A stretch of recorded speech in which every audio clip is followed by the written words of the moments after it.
الحمد للہ رب العالمین والصلاة والسلام علی رسولہ الکریم وعلی آلہ واصحابہ اجمعین۔ بسم اللہ الرحمن الرحیم۔ ببز ایک تحقیق کے مطابق انسان ساری زندگی اپنے دماغ کا 10 سے 12% حصہ ہی استعمال کرتا ہے۔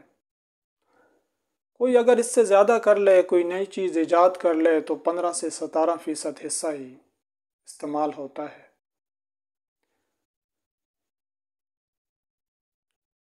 ببز انسان ساری زندگی ایسے وسائل تلاش کرتا رہتا ہے کہ اس کا دماغ، اس کے حافظہ، اس کی میموری اچھی سے اچھی ہوتی رہے اور اس کا حافظہ قوت پکڑتا رہے، اس میں کمزوری نہ آئے، جو کچھ یاد کرے تو اس کو یاد رہے، اگر یاد کیا ہوا ہے تو اس کو نہ بھولے۔ بس انسان کے حافظے کی کمزوری کے کئی اسباب ہیں، اور ان اسباب میں سے اس کی زندگی کے شب و روز کی بے ترتیبیاں بھی داخل ہیں۔ ان اسباب میں سے نیند کا پورا نہ لینا اور غذائی بے ترتیبیاں بھی ہیں، جس کی وجہ سے انسان کا حافظہ کمزور ہو جاتا ہے۔ ہمارے پرانے امام اور بزرگ ہستیاں ایسی بھی گزری ہیں جن کو لاکھوں حدیثیں زبانی یاد تھی، بس ان کی زندگی کے شب و روز میں اعتدال تھا اور ان کی خوراک میں بھی اعتدال تھا، اس لیے ان کے حافظہ برقرار تھا اور اس میں کوئی کمی نہیں آتی تھی۔ بس آج میں حافظے کی قوت کے لیے 2 چیزیں پیش کروں گا، اس میں سے ایک روحانی علاج ہے اور ایک غذائی علاج۔ سب سے پہلے میں روحانی علاج اس کا عرض کروں گا۔ حضرت انس رضی اللہ عنہ آپ صلی اللہ علیہ وسلم کا ارشاد نقل فرماتے ہیں کہ جس کو کوئی چیز بھول جائے تو وہ مجھ پر کثرت سے درود شریف پڑھے، انشاءاللہ اس کو وہ چیز یاد آ جائے گی۔ حضرت ابو ہریرہ رضی اللہ عنہ فرماتے ہیں کہ جس کو بھولنے کا مرض ہو یا خطرہ ہو تو وہ کثرت سے آپ صلی اللہ علیہ وسلم پر درود شریف پڑھے۔ حضرت مولانا موسیٰ خان صاحب اور روحانی البازی بہت بڑی بزرگ ہستی گزری ہیں، جنہوں نے بہت زیادہ تالیفات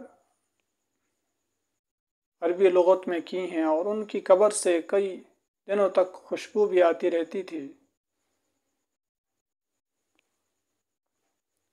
وہ بزرگ ہستی فرماتی ہیں کہ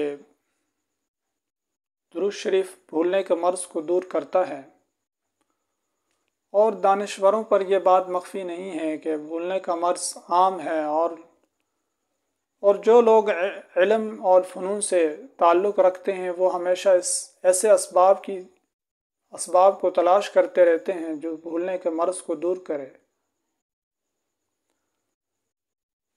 حضرت مولانا احمد علی لاہوری فرماتے ہیں کہ درود ابراہیمی قوت حافظے کے لیے تیر بہدف ہے، یعنی ایسا تیر ہے جو نشانے پر لگتا ہے۔ بس اگر آپ بھی حافظے کی کمزوری اگر آپ کو بھی لاحق ہے تو آپ کثرت سے درود ابراہیمی پڑھیں،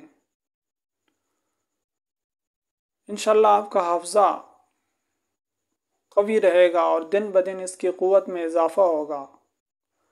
جو طلباء اور طلبات علم سے وابستہ ہیں، چاہے وہ عصری علوم ہو یا دینی علوم ہو یا وہ قرآن حفظ کرتے ہیں، وہ بھی اس کی کثرت کریں۔ آپ صبح شام 21 دفعہ اس کے پڑھ سکتے ہیں۔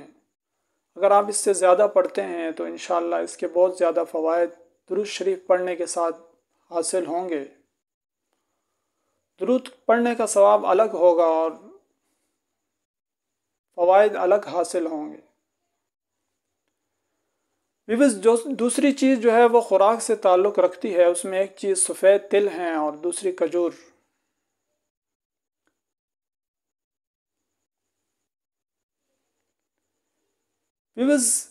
انسانی دماغ کا اکثر حصہ لیسیتھین پر مشتمل ہوتا ہے۔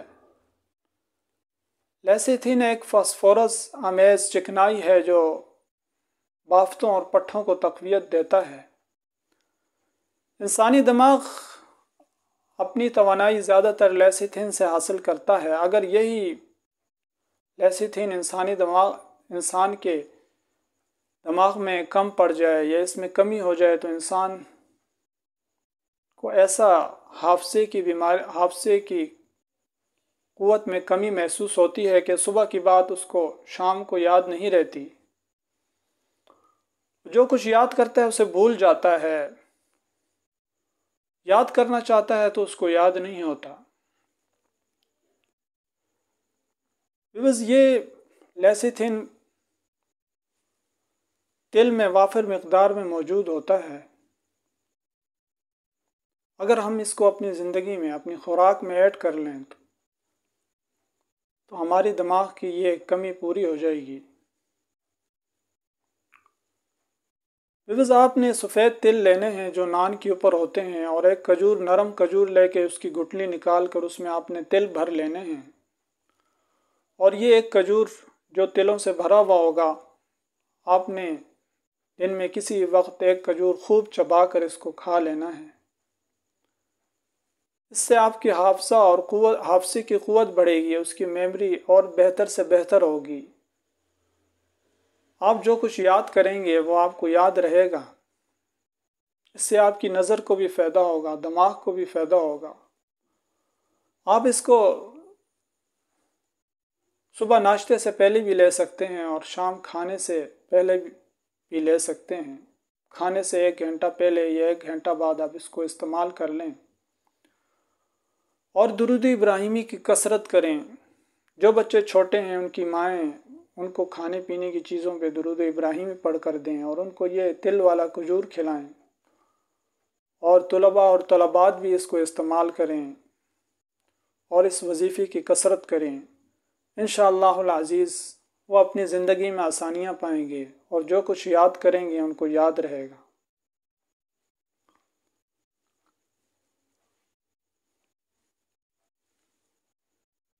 ویورز، اس ویڈیو کو زیادہ سے زیادہ شیئر کریں۔ اگر آپ اس چینل پہ نئے ہیں تو اس کو سبسکرائب کریں، ویڈیو کو لائک اور شیئر کریں۔ آپ اس خیر کو جتنا زیادہ پھیلائیں گے اللہ تعالیٰ آپ کو اجر دے گا، اور جن لوگوں کی یہ تکالیف، یہ پریشانیاں دور ہوں گی تو اللہ تعالیٰ اس پر آپ کو دنیا آخرت میں اجر بھی عطا فرمائے گا اور عافیت بھی عطا فرمائے گا۔ اللہ تعالیٰ ہم سب کو ہر قسم کی جسمانی اور روحانی بیماریوں سے محفوظ فرمائے۔ السلام علیکم ورحمۃ اللہ وبرکاتہ۔